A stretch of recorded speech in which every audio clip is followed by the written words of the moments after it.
The instruments that I'm playing are called timpani, or kettle drums.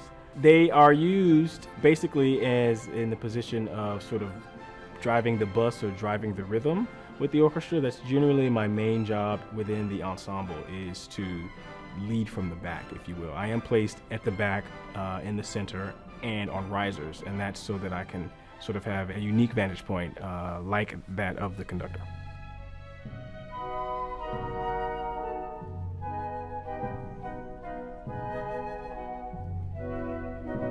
All timpani do not look alike. Depends on the age and the type of copper.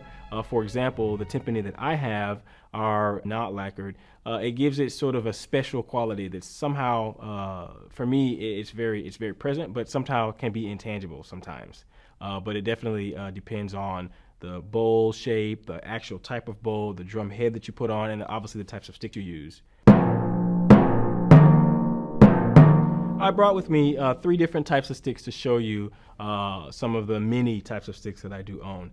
Sticks can be any number of shapes, sizes, thicknesses. The type of core you use can be different, the length and everything. So here we have a hickory stick that has a tapered shaft, that has a felt core with billiard felt on it. So it's a very articulate type of sound. Yeah?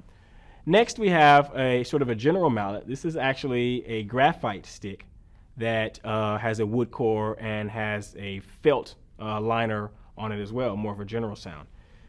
This one here is a bamboo stick that same thing has a German felt lined around it, but this core is a felt core.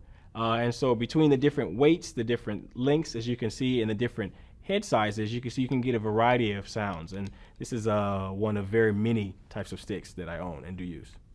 There's generally one place where you want to strike the drum, and that's generally 4 to 6 inches off the lip of the bowl, or maybe 6 or 7 inches from the very rim.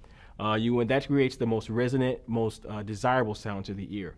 New music sometimes dictates and asks us to play all over.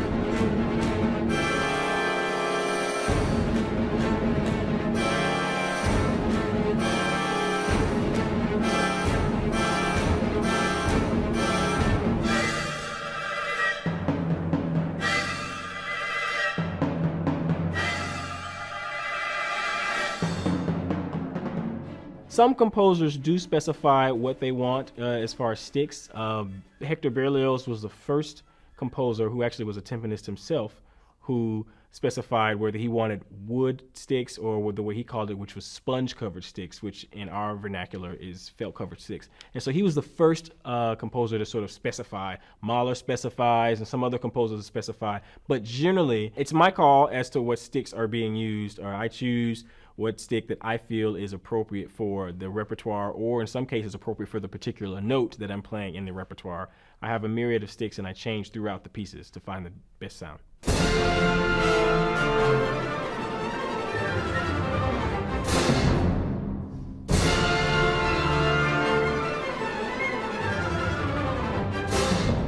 Timpani are tuned in 2 ways. One is by my feet, and the other is by my hands when I'm not playing. I can use my feet to push on a pedal that's located near the floor, and that changes the pitch. Basically, it stretches the head across the rim, which stretches the rim across the actual kettle. And for some tinier, smaller increments, I can use what we call a fine tuner, where you can take it and you can tweak it and make different sort of adjustments that way as well. So sometimes you will see me put my head really close to the drum and tap, tap, tap. Basically what I am doing is I am checking to make sure that the pitch that I'm about to play is in tune with the instruments that are playing already.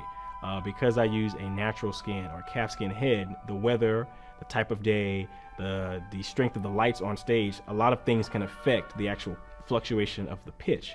And so, and that happens in seconds at times. So you have to be sure, and you have to have a sort of a process that you go through to check to make sure that when you actually play, you're in tune.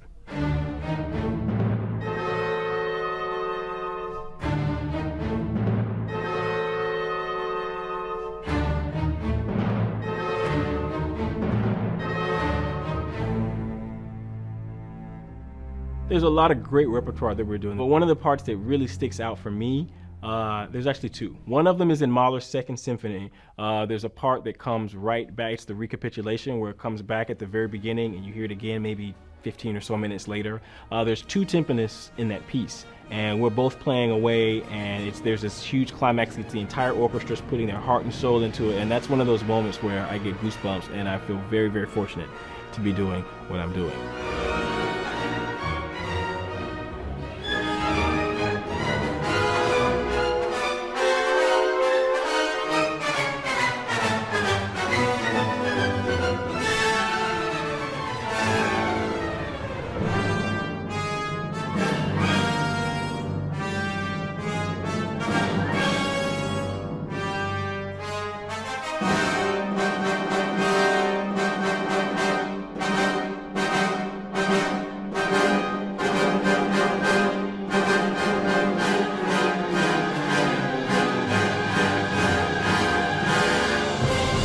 And one of the other moments is actually one of the end of the Firebird by Stravinsky. It's such a gorgeous and lyric melody that comes up before that, and then there's this sort of explosion of sound that I sort of punctuate the end of this fantastic piece. And those are the moments that really I live for.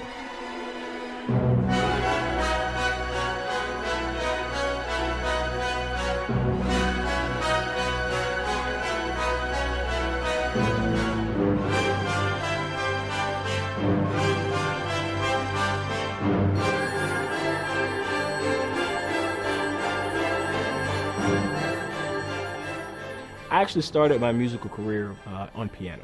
I went to university on a full piano scholarship, and long story short, ended up switching to percussion. And once I decided that I wanted to become a timpanist, I pretty much put all of my energy into that. Started my master's at a conservatory specifically for timpani, and then I was offered a job shortly thereafter. I was actually a pretty good piano player. The change that happened for me was actually when I met my teacher. When I was in school in Indianapolis, he basically lit the fire for me, and once I realized the possibilities of timpani, it made more of a comfortable fit for me to sort of enjoy the music, play less notes, and be able to watch and sit around, versus with piano where you play lots and lots of notes. It's sort of a different genre and a different way of expressing yourself, and when you put all the pieces together, it really does create some spectacular moments.